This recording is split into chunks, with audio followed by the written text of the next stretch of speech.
Hello, everyone. I'm Yangyi from the University of Michigan. I will present our work on the regret analysis of bandit problems with causal background knowledge. We motivate this causal bandit problem by email campaign. Companies usually send commercial messages to a group of people using email in order to attract more customers. And their goal is to design good emails whose links inside are more likely to be clicked by the recipients. There are many features that are affecting this procedure, such as send out time, email purpose, and the type of products. The reason why about features can change the email clicking rate is because many people check emails in the morning, and maybe promotional emails are just usually more attractive, and some products are more popular than the others. So we need to figure out a good combination of these features in order to achieve the goal. In this causal bandit problem, the arm set is defined by the interventions, and intervention forces a subset of variables taking some specific value. For example, we can set the products equals to Photoshop and the send out time equals to morning. And we also have empty interventions. And for the features that are not intervened, their values will be randomly generated from their underlying distribution. For example, in this when we only set the product equals to Photoshop, the send out time value will be generated according to these three probability numbers. And in this problem, the arm set can be huge. Suppose we have n manipulable variables, and each one can take on k different values. Then in total, we will have k plus 1 to the n arms. Standard bandit algorithms behave very poorly on this exponentially large arm set. Let's briefly review the k-arm bandit problem. We use A1 to AK to denote k possible arms, and we denote the reward by A. The expected reward, random reward, are defined in a standard way, and the optimal arm is the one that maximizes the expected reward. Along the whole procedure, the agent will pull an arm AT and every round and receive a random reward YT. And the goal is to maximize the total reward. We evaluate the performance of a policy by regret, which is defined by the expected loss of following the policy by the learner instead of the optimal policy A star. So there are two standard algorithms for bandit problems. The first one is UCB, and the other one is Thompson Sampling, which is a Bayesian approach. Both of these methods has regret on the order of square root of k times t. Here, k is the number of interventions, and t is the time horizon. So here comes to the question, as we described before for the causal bandit problem, k can be exponentially large, and these algorithms are thus highly efficient. So is there a way to improve this procedure? Our approach is to utilize the causal graph. The reward node is whether the email got clicked or not. The three parent variables are the subject length, email body templates, and the send out time, which can directly affect the reward. We also have two other variables that affect the reward indirectly. They are the product and purpose. We call them as the non-parent nodes. And note that in this causal graph example, only the blue variables can be manipulated, and the structure of this graph is also given to the learner.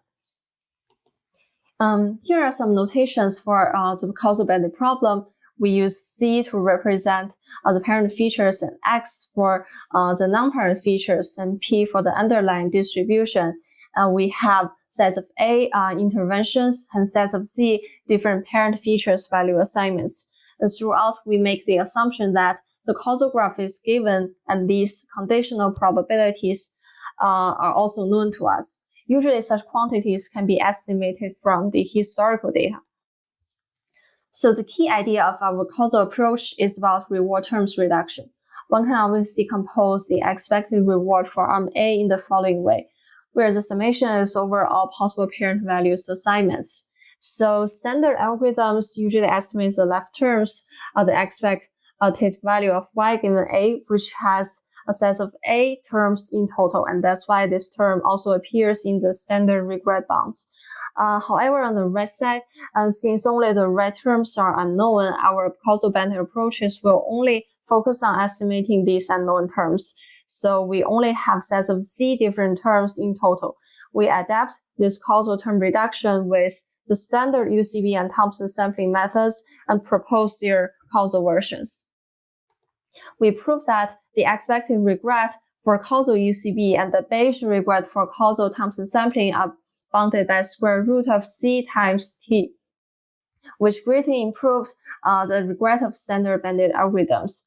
Regarding the lower bound, we also construct a bandit instance such that the standard UCB algorithm incurs regret of this amount, which is strictly worse than the regret of the causal algorithms.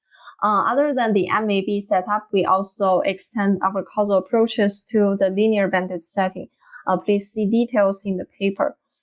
We validate our proposed algorithms by simulations. For the first one here is a causal graph. We have 4 parent variables directly affecting the reward, and we have 4 non-parent variables indirectly affecting the reward. The reward variable y is generated from a linear function over these parent variables plus some random noise. And note that in this construction, only the blue variables can be intervened on. And from simple calculation, we see the number of interventions is much greater than the different parent value assignments. And here are the simulation results. In left and right plots, we show the comparison of 3 UCB and Thompson sampling algorithms respectively. And we observe that in both plots, causal algorithms perform much better than standard ones. And since the reward is truly generated from a linear function, our causal linear algorithms perform the best. In the second simulation, we validate that as long as the number of parent value assignments stay unchanged, the regret of our causal algorithms do not vary, but the regret of standard algorithms will increase significantly. We set a range of non-parent variables m from 2 to 5, thus we have n plus 1 to the n interventions, but the sets of z remain unchanged. In this graph, the x-axis is m, y-axis is the regret at t equals to 5,000. We use solid lines for UCB algorithms, dashed lines for Thompson sampling algorithms.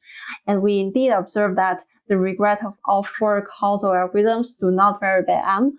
However, the regret of standard algorithms increase by m as shown in the 2 black lines. And that's all. Thank you.